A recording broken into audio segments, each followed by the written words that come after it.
Rise and shine, it's a brand new day. Ken can take the stage, ready to play. Weekdays at 10, the cars in the scene. Coffee in hand, they're living the dream. Aggression in the voice, got the whole town awake. Bringing fire to the mic, make no mistake. Shows in the corner, spitting out facts. Dropping truth bombs, ain't holding back. Ken in the morning, feel the heat. From 10 a.m. CST, can take a seat. Live and loud, they're great in the mind.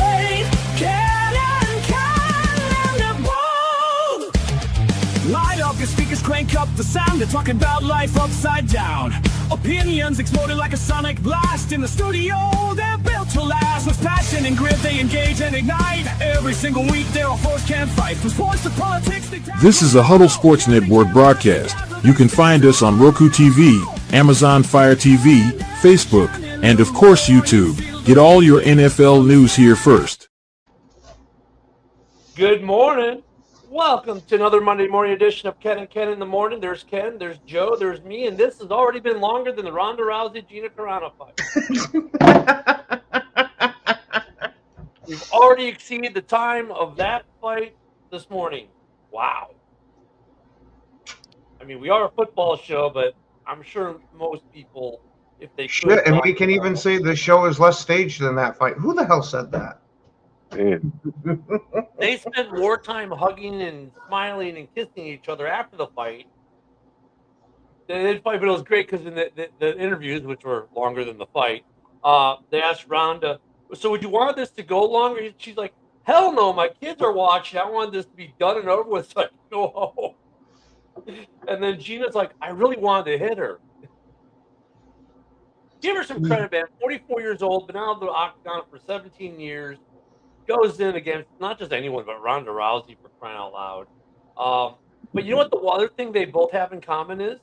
They both went there just for a payday and not to actually fight. Okay, another thing. Who they both lose to in their earlier professional days?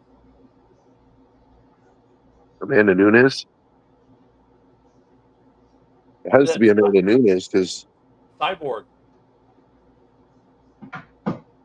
Ronda didn't lose to Cyborg. Didn't she? No. Yeah, I had thought she did, but she didn't. No, Ronda never fought Cyborg. Mm-hmm. Yeah, because I went through and looked at her record. I thought Cyborg was the one that kicked off Ronda's losing streak. No, that was it. It was Holly Holm. Mm-hmm. And then she lost to Holly Holm, and then she lost to Amanda Nunes. Ronda only has 2 losses on her MMA career. I thought she had like 4 of them. No, she had 2, and she was smart. She got out when she started losing before she got that Chuck Liddell type of streak, you know. No, Joe's right. I look, it was a long time ago, so you know. No, you're good, dude. But hey, you know, I mean, look at the Ronda Rousey fight was about as long as the Packers' odds are of winning the division this year. Yeah. I just want to say, Commanders 2.0. Ken, you pointed out that you know, Gina Carano deserves some credit for coming off the couch at 44 years old. And that's true because she didn't just lose to Ronda Rousey. She lost to a juice to the gills Ronda Rousey, dude. Like whatever trace of femininity that Ronda Rousey once had is long gone, dude. Like, did you see her traps in her neck? Like, bro. There, Fred. Good morning, Fred. Hey, you know what? And Gina Carano, I'm sorry, but if you watched The Mandalorian and that was the only thing you'd known of Gina Carano, you tuned in and go, who the hell is that? Because she looks like a completely different person, 100 pounds lighter than when she was on the show. I mean, it's like, okay. You know, I mean, yeah. I mean, so. There you go, Fred. The most disappointing fight was the Nate Diaz fight, though. Oh, yeah. Like, Nate, wow. as much as I love Nate, dude, it's time to hang it up, bud. Father Time has caught up to you, and profusely leaking. Yeah. I knew it was a dangerous fight for him, dude. Mike Perry, I've been telling people, Mike Perry is no joke, dude. He's got sharp elbows and knees, and he's you know, he's good with all of his limbs for causing damage, dude. Like, it was a bad matchup for Nate. For anybody that has like old scar tissue over their eyes that opens up the second it gets touched, like that Aaron was Rodgers? It was a Who bad. just signed a contract this weekend. Wait. The guy that just got paid 20-something million being a grandpa who Yep, I'm pretty 22 sure mil. still got an owner certificate in his back pocket. 22 mil, and he's going to OTA. And wait, there's even more. There was a picture of him with his wife this weekend. That picture proved out to be fake. Damn it. Mm-hmm. I think No, his that wife- was just him with a fan. His wife's hiding in a ayahuasca tent somewhere. Good honor. Knowing She's in Aaron a dark Rodgers, room. knowing Aaron Rodgers, his wife is probably like the tribal medicine woman that makes the ayahuasca. Yeah, I was gonna say that'd be a smart thing. Yeah. There's no more going out to go do it. Now it's just you walk into the kitchen. Ooh, I'll take some of that. So okay, but I mean, Yinzer is gonna. I'll be interested to see what Yinzer has to say. That Yinzer gets on. You guys watching the videos from last week, Thursday, the release videos? Yeah, I watched Green Bay's one, and I gotta say, I love the freaking claymation. It was nice to see that shit again. It was okay. I mean, the Clay Matthews cameo at the end was hilarious. That's the one that I was kind of like, The Raiders had the best one though, with Fernando Mendoza and Kirk Cousins. Did you see Dude, it? that one was really good. The Step We Brothers just one. became best friends. That was awesome. And kudos, kudos to Kirk Cousins for doing it because, like, dude, you're, how many years in this league? How many vets like Kirk are gonna actually do something like that? And he went all in on it. And Dude, they even took the sweater picture. Like, yeah, like I that's mean, the only that's selling complaint out, dude. people That had- The only complaint people had, and I don't think it's a valid complaint, but whatever, they want to bitch about some. Well, we get to see the schedule to the end. Yeah, because it was like the credits, dumbasses. It was like you saw a little mini movie, and then like the credits with the pictures, right? Where was the schedule? That's what it was designed to be. It was supposed to imitate like the movie thing. Oh, we didn't get to see the schedule to the end. Okay, well, you know what? You know who else had a really good set was the Atlanta Falcons with "This Is Atlanta Football." Like all the little spoofs of the old ESPN commercials, they were freaking hilarious. And you know how you saw the schedule at the end of the commercial? I think Bijan Robinson is going to the copy machine, and he pulls a copy of it off the copy machine. And that's how they show you. But I mean, they did the whole "This Is Sports Center" thing from like the early 2000s, late 90s for the Falcons, and it was freaking hilarious. The Chargers one was absolutely phenomenal. It was okay. I know that a lot of people are like, oh, that was the best one because they did the Halo thing and they had some good Easter eggs. Yeah, but it wasn't all that. See, I personally think the Chargers knock it out of the park with that each and every year. Now, too bad they couldn't bring that type of energy into the postseason, but Theirs wasn't the best, though. I mean, oh, wait, who was it who did The Simpsons? What team had The Simpsons? One of the teams did The Simpsons. Hold on, I'll look it up. I post if you're in our back chat on Facebook. I posted a bunch of them in the back chat. I think the Raiders had the best one, dude. The Raiders one was freaking. The Step Brothers one was hilarious, dude. Let me see. Green Bay Packers claymation. The Atlanta Falcons one was good. They even had Tampa Bay's was good. Oh, the Indianapolis Colts did The Simpsons. They even had one for the Raiders where from that scene where they were at the job interviews and it was AJ Cole and Brock Bowers, and AJ Cole is like, Pan or Pam? Are you saying Pan? And then Brock Bowers comes out from behind him and he's like, I think I can help with this whole Pam situation. No, dude, the Raiders made my top five for sure. I think Colts was really good with The Simpsons. The Atlanta Falcons was really good with the "This Is Atlanta Football," ESPN spoof. I mean, I like the Halo, but for me, it kind of like it was okay, but seemed a little tired. The Buccaneers was pretty good with what's the comedian who never liked to wear a T-shirt? That one was pretty good.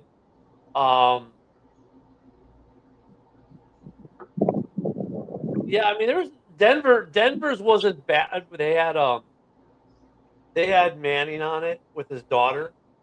That one was pretty decent. The Bears one, I'd be remiss because the Roma Doomsday is Bob Ross was funny. You know, I happy. didn't see that one. Oh yeah, he's doing the whole Bob Ross thing. He's got his afro way out like Bob Ross did. You know, it's funny that you mentioned that. I got a screen grab from that video. But it's funny because it's like doing, and you can make happy little birds. Oh look, if you mess up, you can always make it into a jet. So they incorporate all the teams they're playing into the painting. But he was doing the like his best Bob Ross impersonation. It was actually kind of funny. It was better than last year's Bears one. But yeah, I mean, some of them were really good. But kudos. One thing that I got to say that I didn't like about the Packers one is, you know how they had Packy Packer in there, the old mascot? Mm-hmm. There's a revival of people trying to get him back. I can't freaking stand that mascot. You know what stood out to me though when I first started watching them? They had Micah Parsons in the wheelchair. I was like, oh my god, they're actually capturing his injury. That's great. That was good with Micah. Yeah, I was gonna say that's one thing I give them major credit for. When you had a lot of them that were using AI, that they went out and hand built absolutely everything for that video. You know what's funny though, like the Colts with the Sims, like dude, they just whipped that thing out in a week. That took like a month or two to do. You know what I'm saying with Matt Growing? I mean, like Tampa Bay was something they did probably over a weekend, but like some of these like really were thought out really really well. I mean, they're better than, I'll be honest, these were better than the Super Bowl commercials last year. Oh yeah, because I think what a lot of it has to do with, for the past few years we've been sitting there glazing the Chargers over their videos, and now you got all these other teams saying, wow, they're getting all this extra attention because of that. Maybe we should actually invest in this. Dude, if you haven't seen, go in the back chat later and watch like the Falcons one. They have a great one with Ian Cunningham, their new GM that they got from the Bears, and he's at the soda machine putting ice in his cup. Or no, I'm sorry, Matty Ice is at the Coke machine trying to get ice, and there's no ice. And Ian Cunningham walks by with a cup full of ice and a drink. Goes, no ice, huh? But like the Atlanta Falcons one, I really love that throwback to Sports Center.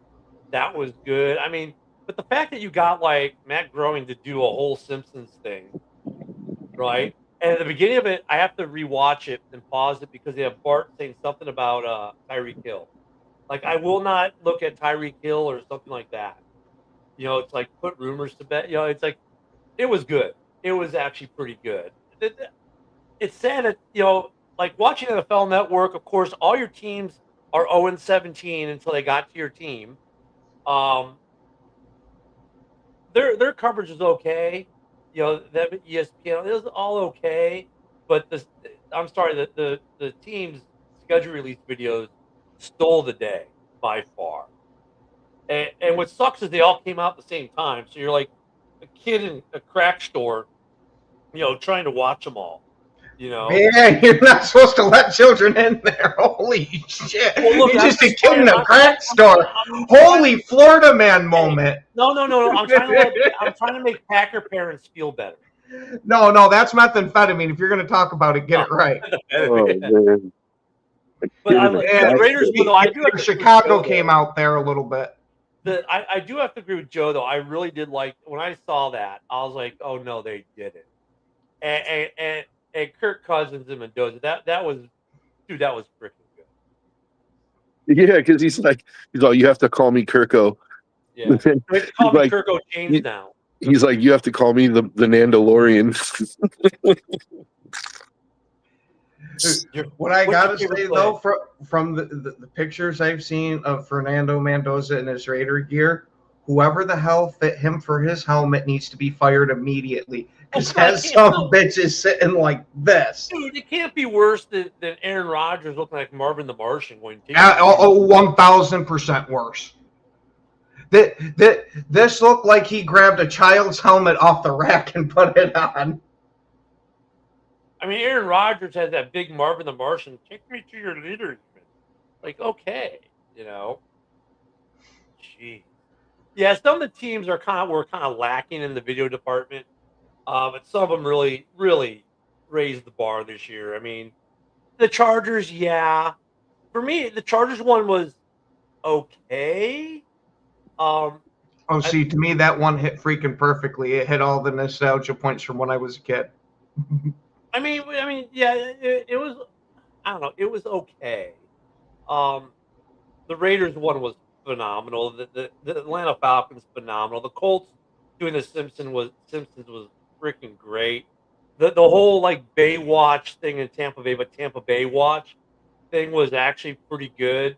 Yeah, I mean some of the teams You got know, kind I'm really terrified to watch this video now because I don't need to see Baker running in slow motion. no, Baker's only in the very beginning, the with a very end. banana hammock. No, yeah. Baker is only in the very beginning, the very end, but he's funny. It's like playing the song too. It's like some people stand. Oh my! Yeah, they We don't need to see that the ripples go to the beat. Oh, I play him on here, but then we'd get dinged for copyright. So, but some of them were just freaking hilarious. And some of the teams, yeah, you need to do some work. You know, some of the teams just need to do some work. I think it's great. These are better than the Super. Seriously, some of these were better than the Super Bowl commercial. Mhm. Like the Raiders one, light years better than the Super Bowl commercial. You know, That's because the Super Bowl commercials have been terrible now for like the past 5-10 years. Oh yeah, And I mean horrendous. I mean, now I'm ready for the season now. And now everyone can do all the predictions. You know, we've got fans out there already claiming 15 wins. I'm like, oh geez. You know, I mean, The amount of fans that I've seen sit here that for Raiders multiple fan I teams. saw on Facebook claiming they were going to go 15-2. It's okay. I've seen a bunch of fan bases sitting here claiming they're going 17-0. I looked at the NFC North, and I saw 17 winnable games on everyone's schedule.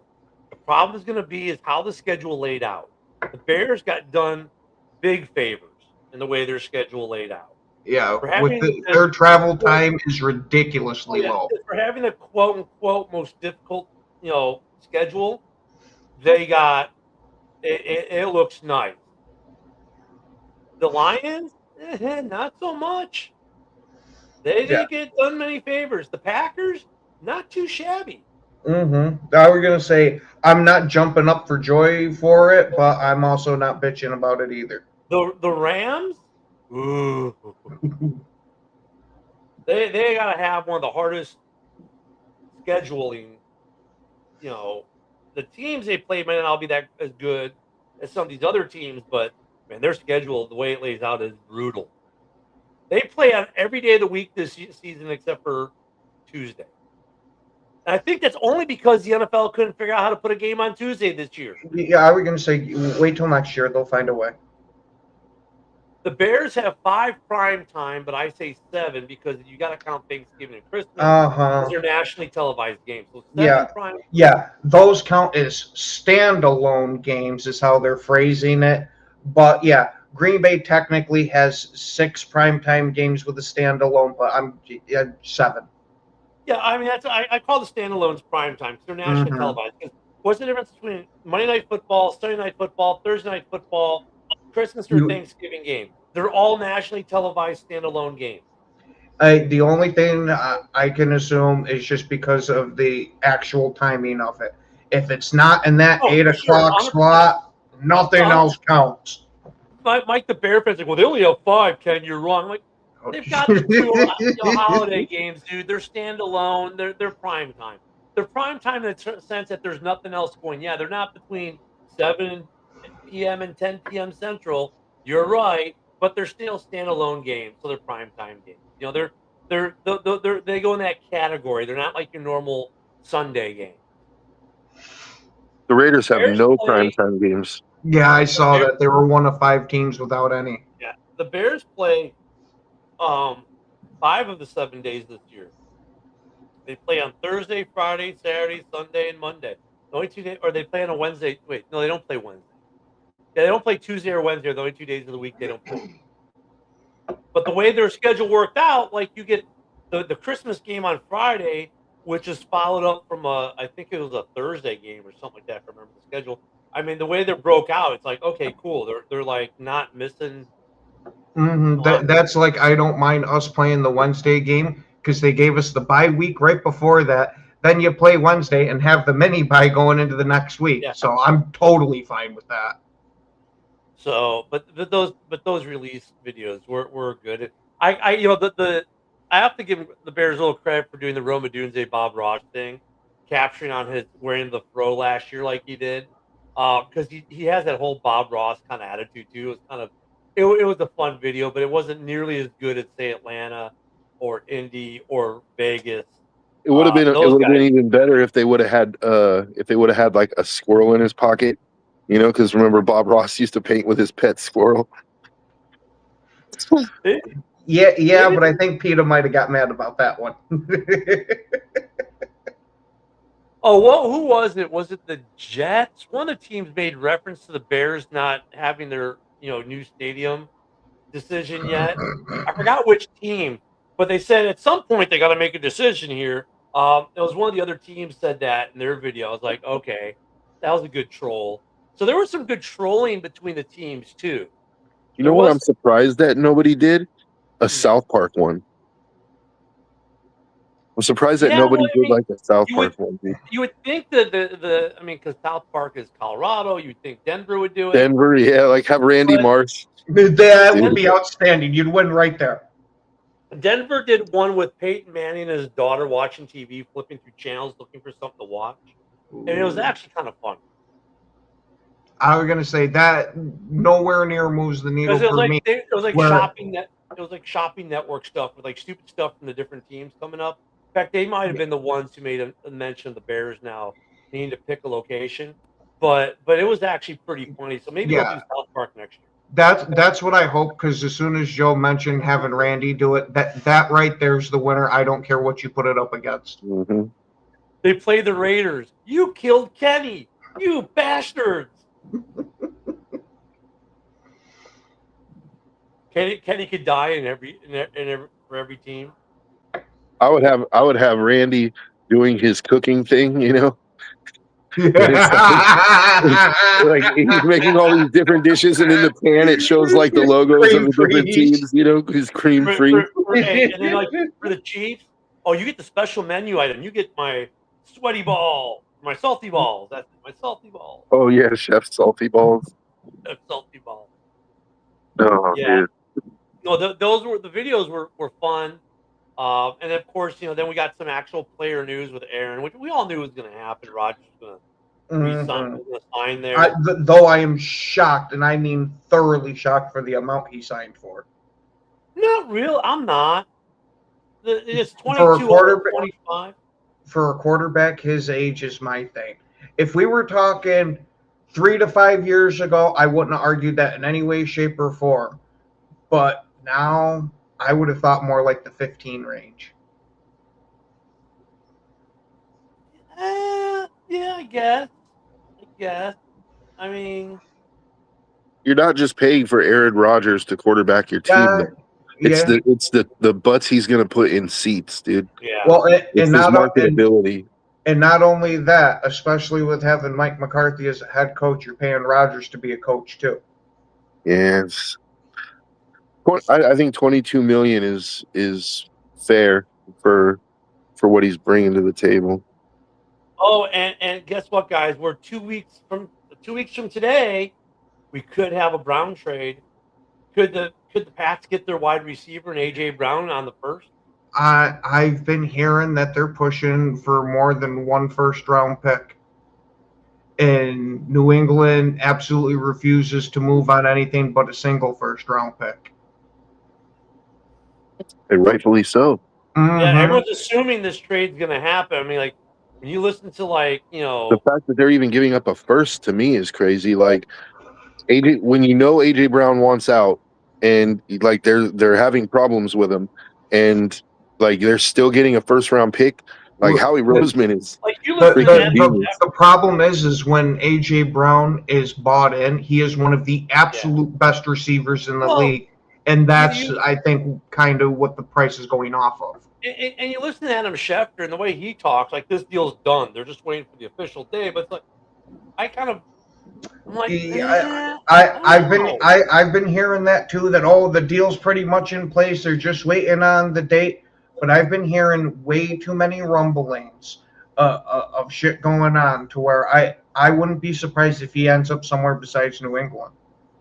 Yeah, Fred. I was alluding to that. I mean, the Lions, man. You guys gotta talk about having a tough schedule to reclaim the division.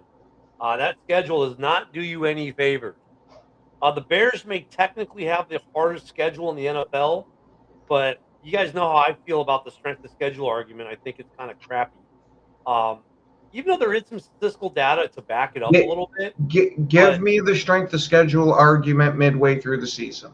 Yeah, that's where I'm at. But and like I said, I think there's two pieces of that. Like the strength of schedule and then how your schedule lays out. And I gotta look. We gotta go back and look. Like, okay, these teams that had the statistically hardest, roads, how their schedule lay out compared to others. Because like the Bears Lions is a great example. Like the Bears technically have a harder schedule, but the Lions have the hardest schedule in the division because of the way it's laid out. Sure, you may be playing teams with a lesser winning percentage from last year, but let's face it, in a league where 70% of the games or more are decided by one score, that's not saying much. And, it'd be different if all 17 of your games were against Miami Dolphin type teams, but they're not. You've got your division games. We all play the same out of division for, like AFC West, NFC East kind of thing. The only difference is like 2 or 3 games. And 2 or 3 games can be an impact. Yes. But you're talking like 85% or so of the schedule is identical. Right? It's how it's laid out that makes the difference. Like with the Lions getting 3 games in 11 days, and one of those isn't the last one of those the Bears game, right? I mean, yeah, and I think one of them's an international game. Yeah, they got an international game, a Bears game, and someone else. I think. I mean, dude, that's not. I'm sorry. By the time I think the Bears are the third game. By the time they get to that third game in 11 days, they're gassed, and they come up on a Bears team that's had a full week of rest. I mean, advantage Chicago because of the way it lays out. They're going to have, their injury recovery time is going to be less. Their practice time is going to be less. Their ability to scheme the games is going to be less. I mean, yeah. I mean, the way your schedule lays out is a huge impact. And the Bears, their short weeks are like 6-day short weeks, not these 3 games in 11 days stuff or, I mean, dude, like the Rams, ridiculous. They got a ridiculous schedule. Mm-hmm. And I love to close out the year. 4 of our last 5 games are home games. Yeah, our longest road stretch is early in the season. It's a 3-game road trip. That's it. And then we get a couple 2-game. We get a 2-gamer or something. Then we get some nice homestands. I mean, the Bears' schedule lays out very nicely. I'm curious how the Raiders' schedule lays out. I know that we have they gave us, an easier part of the schedule to start the season, but then when they hit the middle of the season, we got a brutal stretch, dude. No, but your schedule lays out easy every weekend, every Sunday at noon. I mean, look at noon. I don't even think they have any. I think all the Raiders games are 12. Maybe they have one at 3:25. But I mean, like the thing about the Raiders schedule, why I say it's easy. The way it lays out, dude, they're in the same 7-day cycle for the entire season. Play on Sunday, Monday off, Tuesday, Wednesday, Thursday, Friday, the normal shit, Saturday, the travel day for the away games with the meeting, play Sunday, Monday off, boom, boom, boom, same. Okay, home game, walk through. I mean, they're going to be in a nice little battle rhythm. I mean, the teams that get that, it helps. It helped the Bears last year, even though we had a couple primetime games. That being able to get into that 7-day battle rhythm, where it's just wash and repeat every week the schedule, it helps teams. But now when all of a sudden you've got, okay, I've got a Thursday night football game this week, or I have a Sunday 3:25, then I have a Thursday, Okay, then I get the kind of like the mini bye, or I follow a Thursday with a Thursday, followed by a Monday, followed by a Wednesday. You know what I'm saying? I mean, it throws their schedule off. So you look at the Lions at the end of the season, you know, they got that 3 games in 11 days thing, which the Bears did last year, actually. The Bears won all 3 games, but man, dude, it's not easy because your time. You know, luckily the Bears didn't have much in the way of injuries. But I'll tell you what, that contributed to the injuries we were getting by the end of the year with Roma Dunze being out for a couple games, with the Burden being out for a game or two, you know, because you have no recovery time. So the Raiders, dude, you should be happy. This is going to be a great year for Mendoza and those guys to just get into a rhythm. So that's going to help the Raiders. I think, you know, taking the over on the 5.5 for the Raiders win total this year is a smart bet. Why? Because they're going to be consistent in their. They should be. I don't want to say they are because we don't know. There could be dysfunction there, but I don't think that team's going to be that dysfunctional in the coaching and the front office. They're going to be in a pretty consistent, predictable 7-day schedule. Yeah, but they got a rough stretch in the middle, though. Whether they're playing regular schedule or not, like if you look at the teams they're playing in that that middle of the, like from week, I think it's like from week 5 to like week 9 or 10, like they got a. Oh yeah, a lot of good teams, but like if you get a team who's now on a short week of rest, or where their pattern's been disrupted quite a bit because of the way their schedule lays out, that's you know, that's a plus for the Raiders that week. That's an advantage. I'm not saying it's not a plus. Like it at least it's one less thing the Raiders have to worry about going in to play these good teams, but they still have to play these good teams, and it's like, you know, it's the NFL didn't do them. They I guess they did do them a favor in that they get like that 7-day schedule like you're talking about, but like as far as the teams that they play, you know, they definitely set them up where they could go on a bit of a losing streak in the middle of the season. Let me bring this up. This is the Roma Dunze happy little accident. See, yeah, this Lions game right here at week 17, that's the end of their 3 games in 11 days. That's going to be ridiculous for them. Yeah. But you look at this Bears schedule, you start off at home. Wait, which one, are those the home games or the away games? No, that's away. So you start at home, 3 on the road. Wait, no, the Red are home games. So start off on the road, then it's 3 home games. Yeah. I mean, that's a pretty nice schedule right there. Some tough opponents, but not a bad schedule. But Panthers, Vikings, Eagles to start the season, that's pretty it's not easy. No, but like, even if you're being pessimistic, you look at the Bears' first 4 and you're thinking worst case scenario is 2-2. Yeah, worst case is 2-2, but that's still like Carolina's on the rise. Minnesota is a question mark. They could be good. They could be bad. We don't know. Philadelphia is probably going to be Philadelphia. Philly, I'll tell you what, for everyone that plays Philly this year, Philly to me is a question mark. Because the way everything's going with their coaching, and the way they were, I mean, look at, they didn't live up to the hype last year for sure. It's a Monday Night Football game. It's a rematch game in Chicago from last year's game in Philly.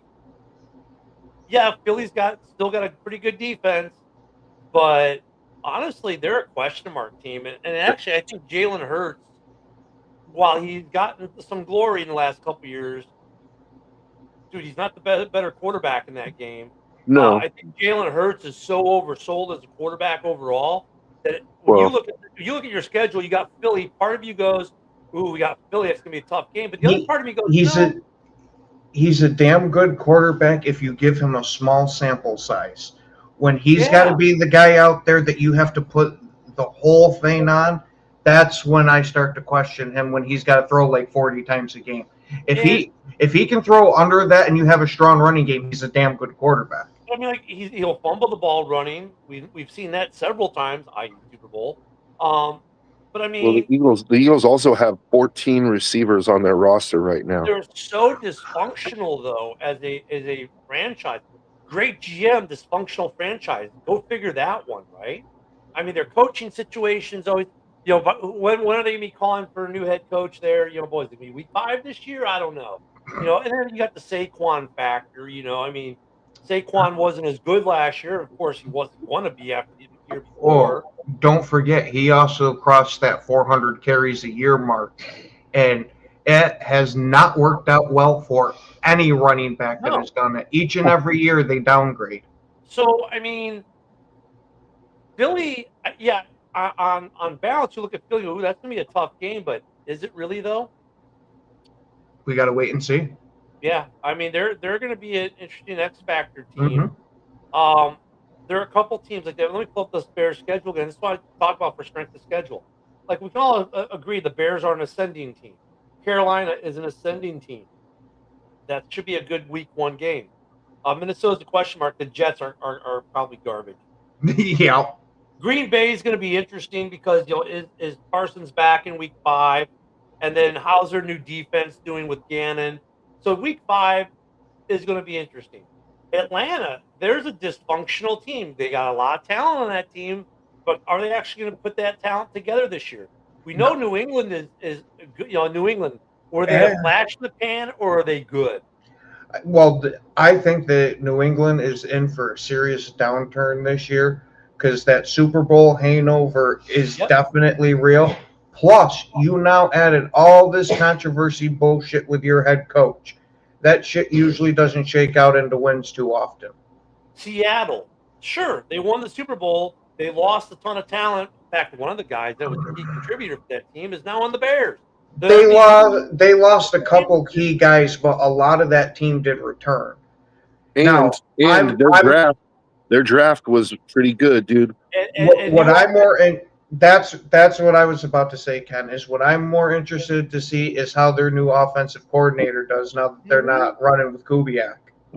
And then Tampa Bay, tough team every time. They're scrappy. They find Baker's a scrappy guy. The team is scrappy like Baker. They're always going to be in game. Now the bye week's going to be tough, man. Yeah, it's going to be tough. Then like NOLA, they were a hard out last year. I suspect they'll be a hard out this year, but they're still on that level. Detroit on Thanksgiving. Detroit won last year on Thanksgiving. They're due for 3 years of losing. So, chalk up a W there. Jacksonville, this is not the Jacksonville that was imploding at the end of seasons. This is a better Jacksonville team. It's interesting to see how they are without Etienne. Are you allowed to call this game due to conflict of interest of being Jacksonville's head coach? I wish this game was in Jacksonville. Duval.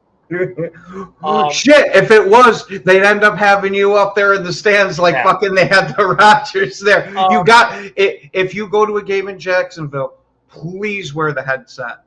I mean, Miami shouldn't be tough. Buffalo will be a great freaking game. That's probably the hardest game of the year, to be honest with you, in some ways.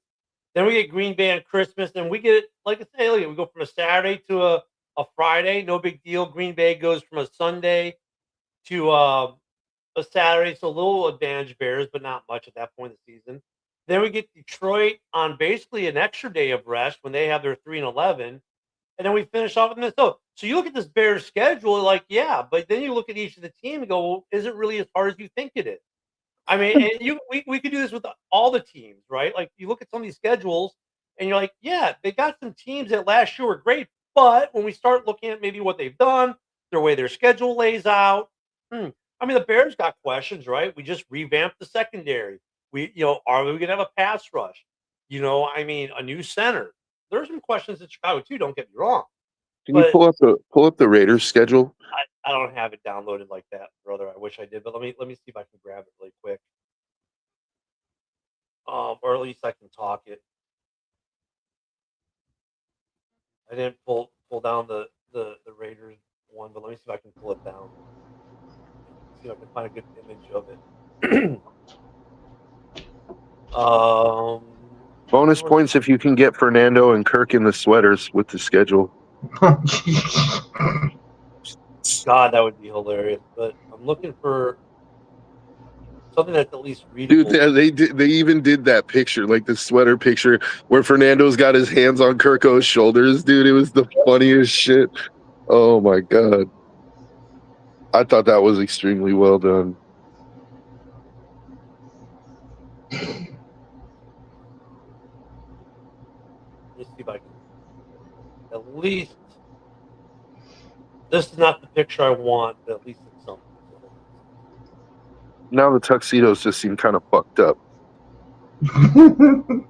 You remember? He's like, I'm gonna be honest with you, I did fart. It's like, oh really? You remember that loud ass fart? It's like, I can taste it on my tongue. Onions and ketchup. Hold on. Joe, I might not have them in the sweaters with the schedule, but I do have them in the sweaters. Dude. See what I'm talking about? You're telling me that's not the best? That one is great. All right, the Raiders, their schedule. Come on, give me it. All right, their schedule. Week 1, they get the Dolphins at home. Good way to Then start the they're at season. the Chargers. Ugh. Yep, going to be a tough game at the Chargers, but they might be able to steal one there. Then they go to NOLA, tough game. Home with the Chiefs, that could be interesting. At New England, home. Then they get Buffalo at home and the Rams at home. Then they go to the Jets, followed by going to the Niners. Seattle at home, at Denver, at Cleveland, week 13. See what I'm saying, dude? Look at that schedule, dude. Then they get. Wait. Oh, why did it do this? What the hell is up with this web browser? It reset to the top and now won't let me go back down. Let me just. Hey Joe, did the NFL at least The final include a 5 bottle of games. lube when they sent you the schedule? Oh my god! No, it's I'm just never dry, clicking bro. for the Raiders. No, they didn't even spit on it, bro. Okay, then the last 5 games of the season. The last 5 games, there are 3 games at home. They get the Chargers, the Broncos, and the Titans at home. Oh God! Okay, I'm giving up on this Raiders website because it's full of pop-ups. They go 3. They get up. Yeah, don't go to the Raiders Newswire. My God, you're gonna get tons of pop-ups. Jesus. But they go 3 at home, and then they finish out the last 2 on the road. There we go. The last 2 are at the Cardinals and at the Chiefs. Yeah, but so start at week 4 and look at that schedule till about week 10, dude. Oh, I know. Chiefs, Patriots, Bills, Rams. Those 4 games suck. Here's the thing. Look at this. Okay, so week 1, they got the second game. Week 2, second game. Week 3, second game. Week 4, second game. First game, second, first, second. They play a lot of the 4 o'clock games. If you're on the East Coast, 3 o'clock if you're Central. They only have 3 early games, 3 noon games. The rest are the second game of the week. They go between the 4:05 and 4:25. So I mean, dude, for them though, when you think about it, their routine is going to be pretty simple. It's for 15 games, or I'm sorry, 14 games. They're playing the second game every week. You know, I mean, they're going to have a nice battle rhythm they're going to be able to get into. But that schedule is brutal, dude. That middle stretch of the schedule, the Bills, the Rams, the Niners, the Seahawks, the fucking, like, dude, are you serious?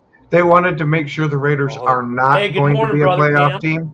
Yeah, see, that's what I'm saying, dude. That, like, they wanted to make sure by week 10 the Raiders are not a factor. Like, Well, that or they want to make Hey, sure Cam, that check Discord. they want to make sure Hey, Cam, that check Discord. Check Discord. There's a message from Rolex to you. You'll know what I mean. Go ahead, Ken. Sorry. I don't remember what the joke was going to be now. it's just that they want to make sure the Raiders are out of it by week 10. Dude, Oh, there we if you go. look at They want to make sure Fernando Mendoza is going to be starting for them. They're sitting there trying to get Kirk Cousins beat right up. You know what though? I don't know. I mean, it's going to be. Yeah, I mean, look, maybe if they go after that stretch and Kirk, yeah, maybe that works. But I mean, I wouldn't start Fernando for sure. I'd let Kirk run until he can't run. But I mean, dude, that 4-game stretch is brutal. If you look at the competition. But the good thing is, for the Raiders, it's a simple work week. It's the same work week, whereas the other teams are jumping here, jumping there. Their workflow is going to be screwed up. For the Raiders, man, I'm telling you what, that's going to be an advantage. And it sucks that I'd rather see that brutal stretch at the end versus the early times. That's when that turmoil in the schedule would affect those teams more. Early in the year, it's not affecting them as much. Like, if you look at the Lions, dude, the way their season ends, those 3-11 before they get to the final two, brutal, just brutal. I wish that if the Raiders would have gotten like the teams that had something like that towards the end versus early. But I think if you look at that Rams game, I think the Rams are coming off a weird week when they get them in week 7. Let me pull up the Rams schedule because that's going to make a difference. Come on, computer, work with me. All right, let me see this Rams schedule. So the Rams in week 6. Oh no, they actually have a Sunday game. They're okay. But look at the Rams.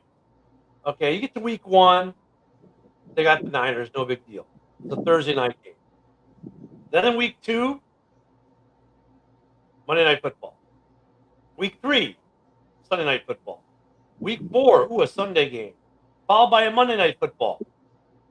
Followed by Sunday and a Sunday. Oh, they get 3 Sundays in a row, 4 Sundays in a row. Then but I mean, they got. Wait, where's their international? Their international games. That's week 1. I mean, dude, they got some crazy. They got some crazy schedule.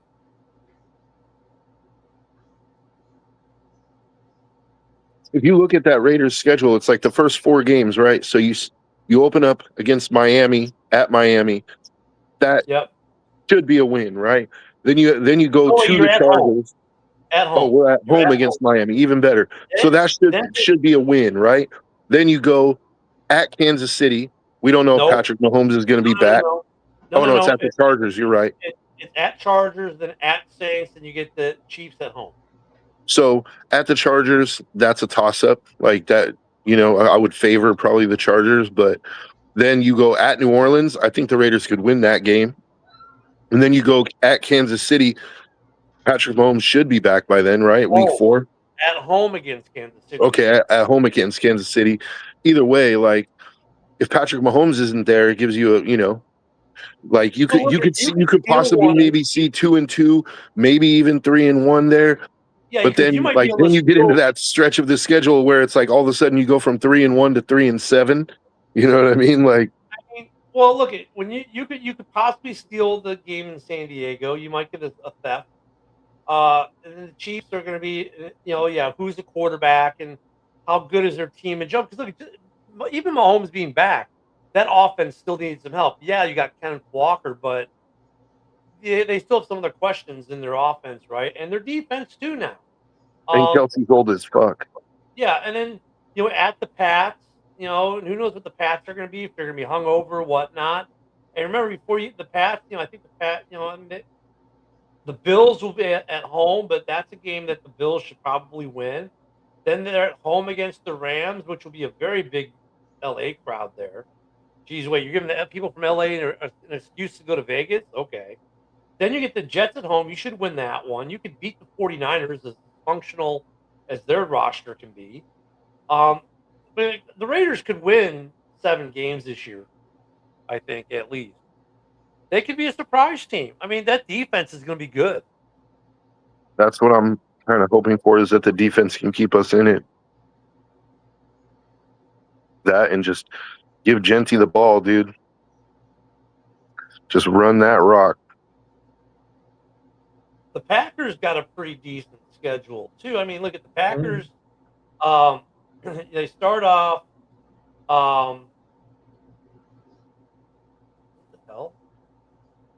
How did I go from preseason week 1, week 2, preseason week 3 to week 2? Okay. Yeah, let me find a different layout here. Because that one's jacked. The Packers schedule is not too bad. So at Minnesota to start, they should win that one, you would think. At the Jets, they should win that one. Against the Falcons on Prime, on Thursday. They should. I would think they probably have a good shot at winning that one. The Bucks will be scrappy. Then they lose in week 5 to the Bears. Yeah, then they absolutely drub Caleb. Yeah, I know. Here's the thing: they get the Cowboys at home in week 6. Not going to be your usual Packers-Cowboys game. A lot of changes between both these teams since last they met. That could be an interesting game, but I think they probably win at home. Then they go to Detroit. Then they got a Thursday night game against Carolina at home. Then they go to New England. Then they get the Vikings in the bye. Then they got the Wednesday game on Netflix for the Rams, which is was it Thanksgiving Eve? Yep. Then they go to New Orleans. Then they get the Bills. Then they get the Dolphins. And then they get the Christmas game against the Bears. Then they go to Houston on Monday Night Football. And they finish off with the Lions. That sounds like a winnable schedule to me. The Packers get to close out Monday Night Football this year. That should be pretty. That Carolina game is going to be interesting because you're talking about a Carolina team that already beat the Packers last year, and they're a better team than they were last year. And it's a Thursday night game. That's going to be a really good game.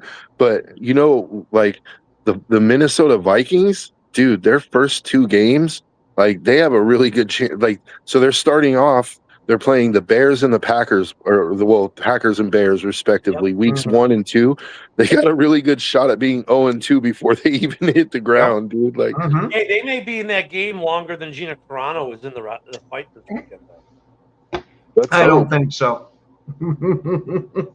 I mean, they're starting off opening kickoff. They're already losing. They're starting off 0-2. I'm pretty sure about that. Mm-hmm. Now watch. Now that we say that, fucking Kyler Murray's going to come out there like fucking John Elway.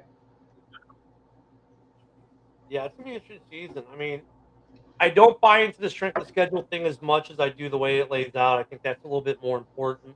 And I think the strength of schedule piece, look at some of these teams had massive turnover. I mean, people be surprised if the Raiders come out 3-1. I wouldn't. Their defense should be phenomenal this year. With all the changes they made, they bought a whole new defense. And by the way, we still get to keep Max Crosby because Baltimore was stupid. I mean, you look at Cincinnati. Oh, Joe Burrow's going to be back and healthy. Yeah, but that defense without Trey Hendrickson is not as good this year. I'm not worried about that defense. I'm worried about that offensive line that's going to get Joe Burrow killed again. Yeah. The Texans, they're going to be a great team. Look at that defense. Yeah, but they hate their quarterbacks. They dismantled the offensive line again. It's like people forget that crap. They're like, that crap's very important. How much turnover, what kind of turnover did you have in the offseason? And then how's your schedule layout? And then how deep are you? Lions, dude, you know what? Lions fans about that. If I was the Texans right now, I would be on the phone. Like, I would be doing whatever I could to try to jump the Patriots for A.J. Brown, dude. Can you imagine putting A.J. Brown over there with C.J. Stroud? Like, oh, it'd be nuts. But that's exactly why they won't do it, because they hate C.J. Stroud. But here's the thing. For all this thing that Schefter, this deal with New England's done, then you read other reports. There are 3 or 4 other teams trying to get in on this. So if I'm looking, to trade A.J. Brown, and I got a first-round pick on the table from the Pats, I got one from the Texans, which one's going to give me – and you're playing who's going to give me a better pick position game, like the Raiders did with the Bears and the Packers with Khalil Mack. Now, it didn't pay off for the Raiders because the Bears won the division that year. But, that's some of what they're playing. So, I wouldn't be surprised if he goes to a shitty team that's in on this mix, because they're just going to give him a better draft pick. Like the Jets. Yeah, send him to the Jets. The Jets will win a couple extra games now, but Well, guess what? You're going to get a better well, first-round now- pick in New England. Now the Jets are going to win 3 games this year. But with the Texans, that defense, and especially in the draft, they just added to that defense that was already phenomenal last year. You're talking about an elite unit. Like this defense from the Texans has a chance to be like one of those historical defenses like the 2000 Ravens. Like this defense is going to be ridiculous, dude. So if they could get AJ Brown, like they're in a window. Like if they get AJ Brown, even with a shitty offensive line, they're in a window, dude. Yeah. Like, so that's what I'm saying. If I'm the Texans, I say fuck those picks. Like, you know. Hey, Roseman, send them to Miami. See if they'll give you a first-round pick for him. Send them to Miami. So this way, even though he's going to suck and they're going to lose, he can at least chill out on Miami Beach. He might refuse to go to Miami. See that? Well, I don't know if he can. I don't know if he has a no trade clause or what. But well, no, but dude, that doesn't matter. You know that player just refuses to go. We've Yeah, seen that in the past. I was going Been to a say long time. you'll But see we that see it like happen. with Gronk. They'll just threaten to retire. dude, Yeah, watch. yeah. If I was the Texans, that's what I would. Damn. Wow, Fred bringing the fire this morning. Dude, that's going to be an issue for them this year. The whole Rossini, Vrabel, it will be. Look at it, like the Bears need to figure out where home's going to be before camp, or it's going to be a distraction throughout the season. Yeah, it's off the field, but these things find a way of bleeding into the locker room. This Rossini thing needs to be put to bed, or it's going to find a way to affect the field. Yeah, you guys say anything when I said put to bed, really? Yeah, I don't think there's any way that this thing gets put to bed. Like it just keeps getting worse. I mean, Mike Vrabel kept putting her to bed. That's the problem. Yeah, that's what I'm saying. Well, I think it And just keeps apparently getting it worse. wasn't only Vrabel either, because I've heard rumors of players too. Fucking whore, dude. Maybe the first kid's Grox. You know, Grock had a pension. I mean, come on. Remember he had the porn star in his house wearing nothing but his jersey? I mean, come on, man. This is Grock we're talking about here. Well, apparently Aaron Rodgers was one of them because she was saying something about Aaron Rodgers is destroying her marriage. Something to that effect, at least. I don't know how you could possibly blame anybody else for destroying your marriage when Come on. everything that's come out has come out. No, I know women and accountability, but I'm just saying, like with everything that's come out, to blame anyone else for destroying your marriage is kind of ridiculous, dude. Like, yeah. Finally, there's a bigger whore than me. Oh, while she's grooming Ty for the next game. I mean, while she's getting ready to welcome the new quarterback to the team. Yeah, exactly. Hey, don't. I wouldn't be surprised if Joe Burrow's on that list. With Rossini, I think Burrow can do much better than her. Burrow can do whatever he wants. That's why. Burrow's doing supermodels, dude. Didn't you see his girlfriend at the last little event that they had? Like, Burrow's doing all right for himself, dude. And he's not married. Burrow's smart. I was going to say, dude was about to buy a Batmobile. Of course he's doing all right for the himself. whole reason, and we're out of time, but the whole reason why he canceled the Batmobile is when he was on an away game, someone broke into his house. So because of that, he canceled the Batmobile. Like, those, You should have bought a bat signal, too. Those criminals, we should find them, throw away the keys so he can buy a Batmobile. I tell you. But on that last horrendous take, the horrendous way to end the show, we're out of time today. So we'll see you back here for Tuesday. And remember, did we just become best friends?